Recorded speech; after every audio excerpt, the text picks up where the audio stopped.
United States Olympic Committee Training Design Symposium. Michael Kellman, Ph.D. Recovery. This original lecture was about an hour and 50 minutes long, and these are the audio notes. Kellman's perspective of overtraining is the term under-recovery. That is, athletes are not optimally recovered from overload or overreaching training. Athlete statements that support under-recovery. Suddenly I couldn't do anymore. I just wanted the rest. I don't want to be here.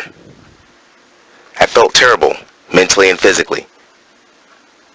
Causes, per Kellman, success drives athletes to train more. In other words, he believes those are the reasons why the causes of those particular statements come up and or athletes are under-recovered or overtrained. Smarter training is the key.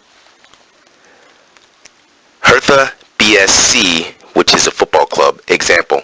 German professional soccer with 29 games in 18 weeks or one game per 4.3 days, including travel time.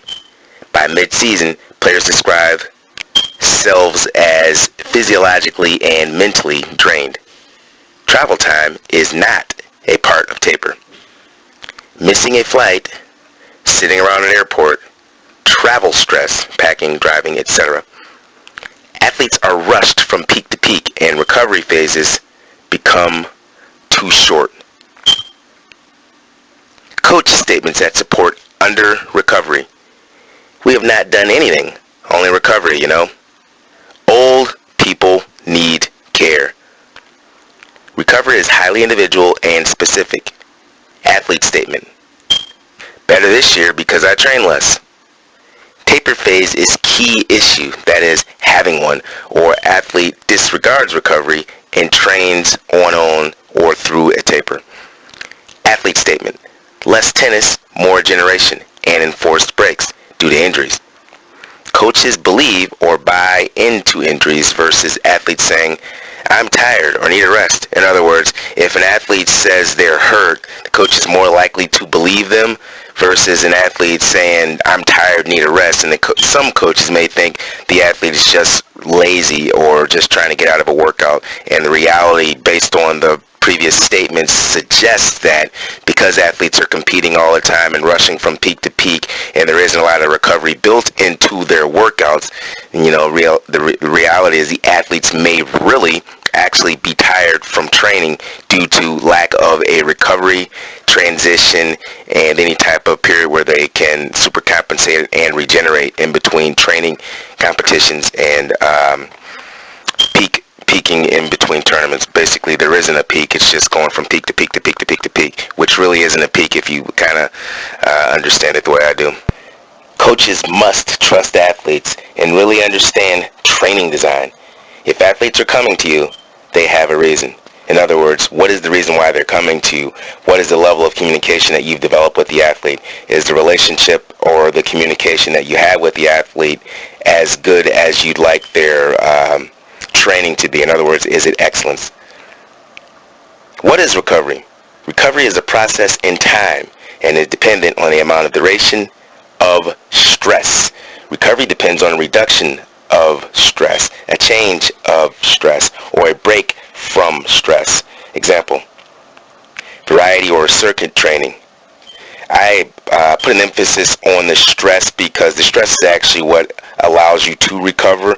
Once we understand that if we continuously stress the athlete without giving them a break, that's the essence, I suppose, of recovery. But understanding how to implement that into the training design is, for the most part, what this discussion is about. Recovery is individually specific and depends on individual appraisals. Athlete must like it. In other words, some athletes will like the sauna, some athletes will like hot cold plunge, some athletes will like stretching more, some athletes will like massage, some athletes will like playing games. It's not going to be something that everyone's going to like. That's why you need to have variety within the recovery modalities, and then the athletes need to understand that they're not going to like every single methodology or modality too with recovery, but it is essential. Recovery can be passive, active, or proactive. Kellman suggests the proactive term comes from psychology, and the athlete is responsible for being aware, taking charge, making this recovery happen. Thus, we would have to teach the athlete how to do this, just like we have to teach them how to do many of the other skills like psychological skills, strength and conditioning, technique, strategy, and recovery. Not to mention nutrition awareness as well. Responsible for being aware, taking charge, making this recovery happen is what I was just explaining. Recovery is closely tied to situational conditions, dorms, Olympic Games, eating, etc. That is, everyone may respond differently to just about everything. Athletes need a toolbox of recovery resources based on above definitions. Kellman's model. Stress and recovery are independent. Stress has recovery demands. If you meet them, you reduce stress. If you are unable to meet demands, stress increases, and stress demands even more recovery. You are actively in charge of managing stress and recovery demands. Under recovery, that is, overtraining is a result of athlete being unable to meet stress demands over a long period of time. It takes about the same time to reduce overtraining as it does to induce overtraining. Challenge is athletes may not know when overtraining started. Thus, if they have no idea when it started, they don't know how long it's going to take for it to be reduced and or eliminated. Balance model of recovery. You cannot balance out all stress. That is, time is an important variable. Balance of stress recovery must be planned and include physical, psychological recovery modalities. Recovery must be planned, or there will be no time for it. Athletes, parents, and coaches must be educated about taper and recovery process. Otherwise, athletes may train during taper or recovery phase, crushing or nullifying the recovery and or the taper. Optimal change of stress and recovery model. Train, fatigue, recovery, supercompensate, and performance increases over time. Influencing factors on performance. Training, personal characteristics, environment, lifestyle, state of health, school, and parents are also factors. All of these factors, in addition to psychological stress of training, must be balanced. So one of the slideshows that I created and got from Kellman was, and I want you to imagine this as I'm saying it, a scale, any type of scale that almost resembles a seesaw, and when it's perfectly balanced, that means you've met the methodology and or the modalities for the amount of stress and the amount of recovery. So again, imagine this is like a seesaw, but it's a scale, and then as this scale tips to one direction or the other, you've either got enough stress or too much stress, meaning you need to have more recovery, or you've got the optimal amount of recovery, which means that you are peaked for that competition. Can you imagine that? So again, imagine this. I'm going to point it out again. It's a seesaw or a teeter-totter, which in this case is an example of a scale. When one is weighing more than the other end actually goes up. In the case of the stress, if their stress is weighed all the way down to the ground, now you've got to balance it out with the recovery modalities and methodologies so that it becomes even. Actually, when it tips the other way, and the recovery modalities are all the way down at the bottom, that's when you would actually be peaked and ready for competition. Consequences of under recovery. Burnout from chronic stress. Overtraining from stress recovery imbalance. Performance stagnates or declines. When many athletes' performance declines, they train more, which exaggerates overtraining and under recovery. And the reason why that happens is, in a lot of athletes' minds, they feel like they're not performing as well as they should in their competition. So the obvious choice for them is, I must need to train more. When in fact, if you train more, that may not be what you need. You may actually need to train less. And I think that's a lot of errors, or that happen. Athletes make the error of that a lot, and sometimes coaches do. Sometimes athletes train when their coaches, suggest for them not to train, which induces overtraining and under recovery. Recovery is an active phase of training. Aside, make sure you read definitions when reading terms. That could be for any kind of journalistic, scientific journal, because each coach in each sport will have different definitions.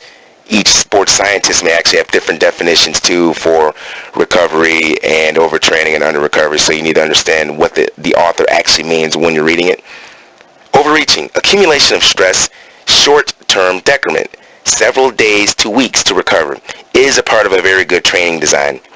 Overtraining, accumulation of stress, long-term decrement, several weeks to months to recover, should be avoided. Challenge for many is the education of those two terms. Detraining.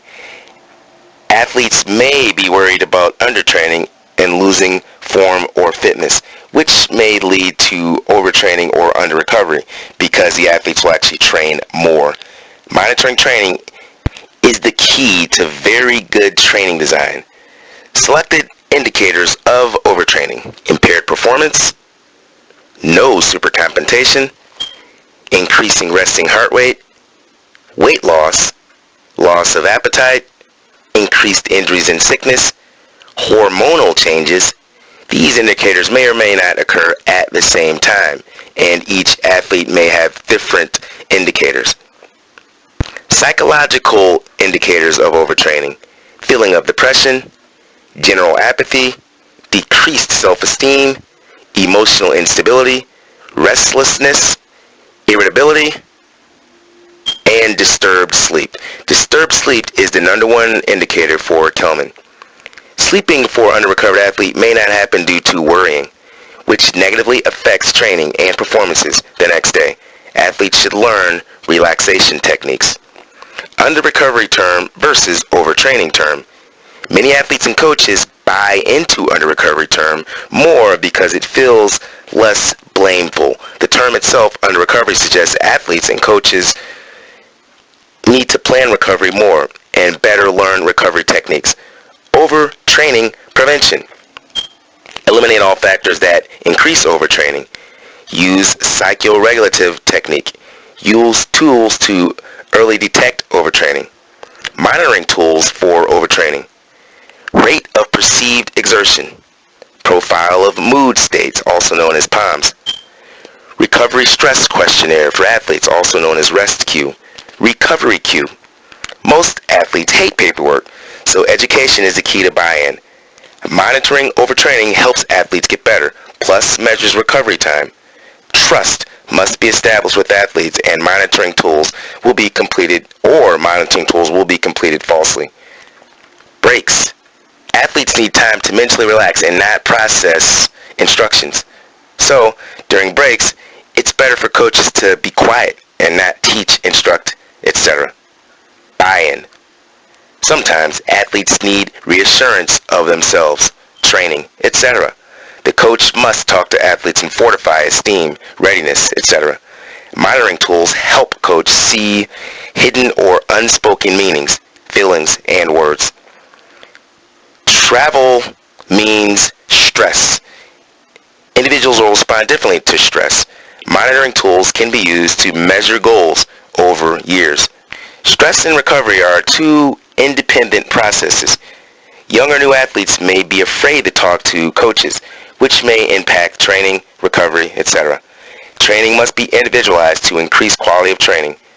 Positively dealing with stress, pressure helps athletes develop, which affects training. Highly recovered athletes can deal with stress better. Recovery Q. 7 key items to monitor training and can be given weekly. Works well with training log. Strategies for coaches. Number 1, no symptoms of overtraining. Number 2, increase level of athletes' self-awareness. Educate them. Number 3, model and teach value of recovery. Athletes will follow coaches' leads. Coaches must monitor own recovery as well. Number 4, keep training fun and sport in perspective. Speed up recovery. More recovery centers around the world to study and help this process. Summary. Stress is okay if you know how to recover and do it. Recovery must be part of training plan. Recovery is individually specific. Monitor the recovery stress state. Athlete's responsibility. Recovery is also athlete's responsibility. Athletes must be honest. Coaches and athletes must learn more about recovery. Feedback is important. Trust is key for honest communication. Athletes will open up because they do not feel like they will be punished. So a large part of this recovery information had to do with trust, and trust in large part has to do with communication, and I had to actually learn this the hard way. My first couple of years at the United States Olympic Education Center, there wasn't a lot of trust developed because I was used to coaching males and men, and I wasn't used to coaching females and women, so there's a completely different strategy. After about the third year, of course, dealing with the Olympic Training Center and going through many seminars like this lecture that I went through here, probably went through at least 8 of these lectures and probably watched another several hundred hours of video, then I understood how to communicate better, which, engaged them more, and they trusted me more, and all of these things kind of worked out. In regards to this specific talk, again, a lot of this information is very similar to one of the other talks regarding tapering, and I think the talk before that, which dealt with overtraining. All 3 of them are very similar, but they're unique in their own, in terms of information that you could glean or learn from them. Again, I suggest listen to these audio notes about 8 to 10 times, perhaps even take notes on them, and then maybe even quiz yourself on your notes and see if you understand it. Ultimately, the more times you get engaged and listen to this type of information, the better you will be at applying it to your athletes.